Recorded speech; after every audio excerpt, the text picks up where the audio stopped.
Hello readers, welcome to my channel. Today I explain you lesson 3 questions by Leo Tolstoy. A king has 3 questions and he is seeking answers to them. What are the questions? Does the king get what he wants? एक राजा था, उसके पास 3 सवाल थे और वो उन सवालों के जवाब खोज रहा था कि कोई उन्हें उनके जवाब दे दे. What are the questions? वो questions क्या थे और क्या राजा को उनके जवाब मिल जाते हैं? अब let's see. The thought came to a certain king that he would never fail if he knew 3 things. अब एक राजा था, उसके दिमाग में एक बात आती है कि वो कभी नहीं हारेगा अगर उसे 3 चीज़ें पता लग जाएं. These 3 things were, अब वो 3 चीज़ें थी. What is the right time to begin something? कोई भी चीज़ शुरू करने से पहले क्या सही समय है. Which people should he listen to, और उसे किन लोगों की बात सुननी चाहिए. And what is the most important thing for him to do, और उसके लिए सबसे ज़रूरी काम क्या है. The king therefore sent messengers throughout his kingdom, promising a large sum of money to anyone who would answer these 3 questions. अब राजा अपने मैसेंजर्स को, अपने मंत्रियों को पूरे राज्य में घुमाता है, भेजता है, और जो भी उन सवालों के जवाब देगा उनको अच्छा इनाम देगा. Many wise men came to the king, but they all answered his questions differently. अब बहुत बुद्धिमान लोग उसके दरबार में आते हैं, उसे जवाब देते हैं, लेकिन सबके जवाब अलग अलग थे.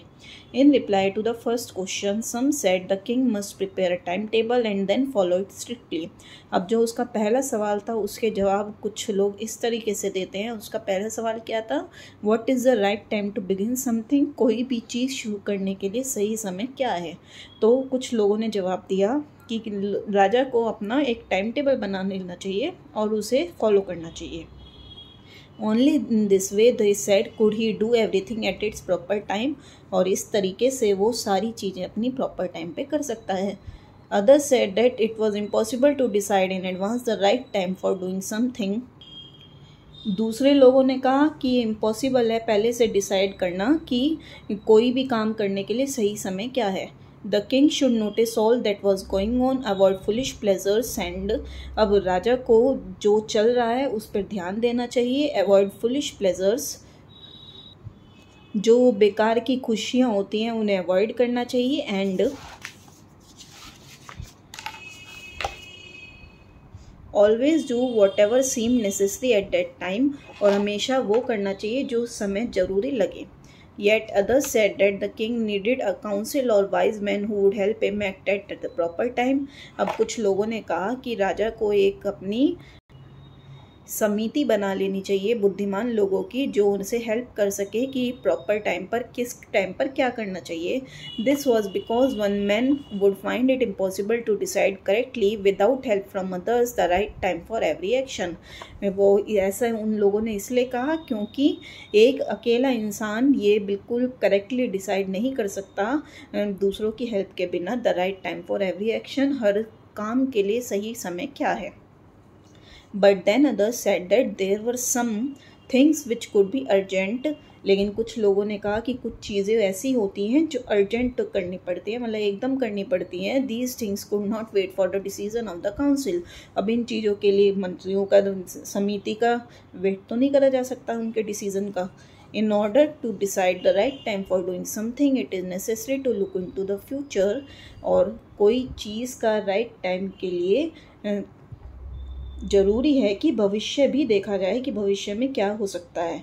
And only magicians could do that, और इस काम के लिए सिर्फ मैजिशियन ही, जादूगरी काम कर सकता है. The king therefore would have to go to magician, इसलिए राजा को मैजिशियन के पास जाना चाहिए.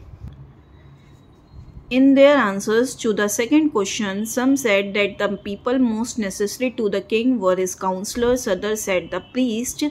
अब उसका सेकेंड क्वेश्चन था which people should he listen to, उसे किन लोगों की बात सुननी चाहिए, किन लोगों की बात माननी चाहिए. तो इस सवाल के जवाब के लिए कुछ लोगों ने कहा कि that the people most necessary to the king were is counsellor, राजा को सबसे ज़्यादा जरूरी चाहिए उसके मंत्री. कुछ लोगों ने कहा priest, Pandit. A few others chose the doctors, कुछ ने डॉक्टर्स को चूज़ किया. And yet others said that his soldiers were the most necessary, और कुछ लोगों ने कहा कि उसके जो सैनिक हैं वो उसके लिए ज़्यादा ज़रूरी है. To the third question, some said science, others chose fighting, and yet others religious worship. अब उसके थर्ड क्वेश्चन के लिए जो उसका क्वेश्चन था कि what is the most important thing to do, तो उसके लिए जवाब दिया कि कुछ लोगों ने कहा साइंस ज़रूरी है, कुछ लोगों ने कहा फाइटिंग ज़रूरी है, और कुछ लोगों ने कहा कि पूजा पाठ ज़्यादा ज़रूरी है. As the answers to his questions were so different, the king was not satisfied and gave no reward. अब इन क्वेश्चंस के जो आंसर्स थे सबके अलग अलग थे और राजा फिर इनसे सेटिस्फाई भी नहीं था, तो इसलिए उसने किसी को इनाम भी नहीं दिया. Instead, he decided to seek the advice of a certain hermit who was widely known for his wisdom. इसकी बजाय उसने डिसाइड किया कि वो किसी एक हर्मिट होते हैं साधु जो कहीं अकेले रहते हैं और एक सिंपल लाइफ जीते हैं, उनके पास जाएगा, जो कि वो साधु जो है अपनी बुद्धिमानी के लिए फेमस थे. The hermit lived in a would which he never left. Would यहाँ पे मीन्स फॉरेस्ट है, तो हर्मिट एक जंगल में रहते थे जहाँ से वो कभी नहीं जाते थे. He so no one but simple people and so the king put on ordinary clothes. अब वहाँ जंगल में उन साधुओं को कोई नहीं दिखता था, बस सादे लोग दिखते थे, तो इसीलिए राजा जो है सादे कपड़ों में उन हर्मिट के पास जाता है. Before he reach the hermit's hut the king left his horse with his bodyguard and went on alone. अब उनकी कुटिया जो हट थी, झोपड़ी थी, उस पर पहुँचने से पहले वो अपना घोड़ा और अपना जो बॉडी गार्ड था उन्हें वहीं छोड़ देता है और अकेले आगे जाता है. As the king came near the hermit's hut, he saw the hermit digging the ground in front of his hut. अब जब वो उनकी झोपड़ी के पास पहुंचता है तो वो देखता है कि वो साधु जो हैं गड्ढा खोद रहे थे अपने हट के सामने. He greeted the king and continued digging. अब वो साधु जो हैं राजा को ग्रीट करते हैं, मीन्स नमस्कार करते हैं, और फिर अपना वो गड्ढा खोदना शुरू कर देते हैं. The hermit was old and weak and as he worked he breath heavily. अब हर्मिट जो थे, वो जो साधु थे, वो बूढ़े थे, वीक थे, कमज़ोर थे, और इसीलिए जब वो काम कर रहे थे तो वो बहुत गहरी सांसें ले रहे थे. The king went up to the hermit and said, I have come to you, wise hermit, to ask you to answer 3 questions. How can I learn to do the right thing at the right time? Who are the people I need most and what affairs are the most important? तो राजा जो है साधु के पास जाता है और उनसे कहता है कि मैं आपके पास आपसे 3 सवाल पूछने के लिए आया हूँ.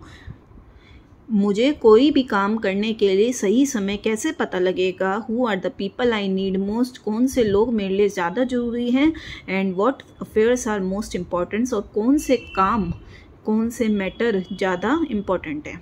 The hermit listen to the king but did not speak.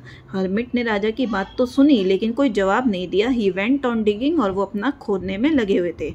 You are tired said the king, let me take the spade and work in your place. तो राजा कहता है आप थके हुए लग रहे हैं, मुझे फावड़ा दो और मैं आपकी जगह काम करता हूँ. Thanks said the hermit giving the king his spade then he sat down on the ground. और वो हर्मिट जो है उसको थैंक्स कहते हैं, उसे वो अपना फावड़ा दे देते हैं और वो ज़मीन पर बैठ जाते हैं. When the king had dug 2 beds, he stopped and repeated his questions. अब जब राजा ने 2 गड्ढे खोद लिए थे तो वो फिर रुक जाता है और फिर अपने सवाल फिर से दोहराता है. The hermit gave no answer but stood up stretching out his hand for the spade and said, now you rest and let me work.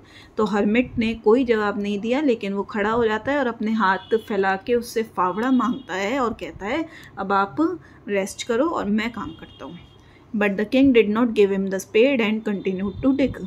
लेकिन राजा ने उसे वो फावड़ा नहीं दिया और वो खोदने में लगा रहता है. 1 hour passed, then another. The sun went down behind the trees, and at last the king stuck the spade into the ground and said, I came to you, wise men, for an answer to my question. If you can give me no answer, tell me so, and I will return home. उसके बाद 1 घंटा बीतता है और घंटे बीतते जाते हैं और आखिरकार सूरज जो है छिपने लगता है और फिर राजा ज़मीन में वो फावड़ा घुसाता है और हर्मिट से कहता है मैं आपके पास अपने सवालों के जवाब के लिए आया हूँ, अगर आप नहीं देना चाहते हैं तो मुझे ऐसा बता दीजिए, मैं घर वापस लौट जाता हूँ. Here come someone running said the hermit. तो एकदम हर्मिट कहते हैं वहाँ देखो कोई भागा हुआ आ रहा है. The king turned round and saw a bearded man running towards them. अब राजा पीछे मुड़ता है और देखता है एक दाढ़ी वाला आदमी वहाँ पे उनकी तरफ भागा भागा आ रहा है. His hands were pressed against his stomach from which blood was flowing. और उस दाढ़ी वाले आदमी ने अपने हाथों से अपना पेट दबा रखा था जहाँ से खून बह रहा था. When he reached the king, he fainted and fell to the ground. और जैसे ही वो राजा के पास पहुँचता है वो बेहोश हो जाता है और ज़मीन पर गिर जाता है. The king and the hermit removed the man's clothing and found a large wound in his stomach. और राजा और साधु मिलके उसके कपड़े हटाते हैं और देखते हैं कि उसके पेट में बहुत गहरा घाव था. The king washed and covered it with his handkerchief, but the blood would not stop flowing. फिर राजा उसे धोता है, उसे कवर्ड करता है अपने रुमाल से, लेकिन खून रुकता ही नहीं है उसमें. The king redressed the wound until at last the bleeding stopped. फिर राजा उस पर दोबारा से पट्टी करता है और आखिरकार उसमें ब्लीडिंग रुक जाती है. The man felt better and asked for something to drink. अब उस आदमी को अच्छा लगता है और वो कुछ पीने के लिए मांगता है. The king brought fresh water and gave it to him. अब राजा उसके लिए ताज़ा पानी लाता है और उसे पिलाता है. By this time the sun had set and the air was cool. अब इस टाइम पर सूरज बिल्कुल ढल चुका था, मीन्स रात हो चुकी थी और हवा ठंडी हो गई थी. The king with the hermit's help carried the wounded man into the hut and led him on the bed. अब राजा उसे हर्मिट की हेल्प से अंदर उस हट में लिटा देता है. The man closed his eyes and ले क्वाइट. अब वो आदमी अपनी आंखें बंद करता है और चुपचाप लेटा रहता है. The king tired by his walk and the work he had done lay down on the floor and slept through the night. अब राजा जो इतना चल के आया था, फिर उसने इतना काम करा तो वो बुरी तरह थक गया था. वो भी ज़मीन पर वहीं लेट जाता है और सो जाता है पूरी रात के लिए. When he awoke, it was several minutes before he could remember where he was or who the strange bearded man lying on the bed was. जब उसकी आँख खुलती है सुबह को तो उसे कुछ देर लग जाती है ये याद करने में कि वो कहाँ पर है और ये जो उसके बराबर में मतलब बेड पर बियर्डेड वो दाढ़ी वाला आदमी लेटा हुआ है वो कौन है. Forgive me, said the bearded man in a weak voice when he saw that the king was awake. फिर जब वो bearded man देखता है कि राजा जाग गया है तो वो उससे कहता है राजा से, मुझे माफ़ कर दो. तो राजा कहता है I do not know you and have nothing to forgive you for. अब वो कहता है मैं आपको जानता नहीं हूँ और मैं आपको किस चीज़ के लिए माफ़ करूँ. You do not know me, but I know you. I am that enemy of yours who swore revenge on you because you put my brother to death and seized my property. तो वो बूढ़ा आदमी कहता है, वो bearded man कहता है कि तुम मुझे नहीं जानते लेकिन मैं आपको जानता हूँ. मैं आपका वो दुश्मन हूँ जिसने आपसे बदला लेने की ठान रखी थी क्योंकि आपने मेरे भाई को मारा था और हमारी प्रॉपर्टी हड़प ली थी. I knew you had gone alone to see that hermit and I made up my mind to kill you on your way home. फिर वो आगे बताता है कि मुझे पता था कि आप साधु से हर्मिट से मिलने अकेले आने वाले हैं और मैंने अपना मन बना रखा था कि जब आप घर वापस लौटेंगे तो मैं आपको मार दूंगा. But the day pass and you did not return. लेकिन पूरा दिन बीत गया, आप आए नहीं. So I left my hiding place and I came upon your bread bodyguard who recognised me and wounded me. लेकिन फिर मैं जहाँ छुपा हुआ था मैं वहाँ से जाने लगा तो मुझे एकदम आपका बॉडीगार्ड दिखा जिसने मुझे पहचान लिया और उसने मुझे जख्मी कर दिया. I escaped from him but I should have died if you had not dressed my wounds. फिर वो आगे बताता है कि मैं वहाँ से तो भाग आया लेकिन मैं मर जाता अगर आप मेरे मरहम पट्टी नहीं करते. I wish to kill you and you have saved my life. मैं तो आपको मारना चाहता था लेकिन आपने मुझे बचाया है. Now if I live I will serve you as your most faithful servant and will order my sons to do the same forgive me. फिर वो कहता है अगर अब मैं जिया तो मैं आपका एक बहुत वफादार नौकर बन के रहूँगा और अपने बेटों को भी यही आदेश दूँगा कि वो आपके नौकर बन के रहें और इसलिए मुझे माफ़ कर दीजिए. The king was very happy to have made peace with his enemy so easily and to have won him over as a friend. अब राजा को बड़ी खुशी होती है कि उसकी एक दुश्मन से इतनी शांति से निपटारा हो गया और उसने उसे उल्टा दोस्त बना लिया. He not only forgave him but said he would send his servants and his own doctor to look after him and he promised to give back the man his property. वो उसे माफ़ तो करता ही करता है और साथ में उससे कहता है कि मैं अपने नौकर भेजूंगा और डॉक्टर भेजूंगा आपको देखने के लिए, और साथ में वो उसे प्रॉमिस करता है कि मैं आपकी प्रॉपर्टी भी वापस लौटा दूंगा. Leaving the wounded man, the king went out of the hut and looked round for the hermit. अब जब वो जख्मी आदमी चला जाता है तो राजा हट से बाहर आता है और उस हर्मिट को ढूंढता है. Before going away he wished once more to get answers to his question. अब जाने से पहले वो चाह रहा था कि उसे उसके सवालों के जवाब मिल जाते. The hermit was on his knees sowing seeds in the beds that had been dug the day before. Hermit जो है घुटनों पे बैठा हुआ था, घुटनों के बल बैठा हुआ था और बीज बो रहा था उन गड्ढों में जो कल खोदे गए थे. The king went up to the hermit and said, for the last time I beg you to answer my questions wise man. और वो हर्मिट से कहता है कि मैं आखिरी बार आपसे रिक्वेस्ट करता हूँ कि मुझे मेरे सवालों के जवाब दे दो. You have already been answered, said the hermit, still bending down to the ground and looking up at the king as he stood before him. तुम्हें तुम्हारा जवाब मिल चुका है.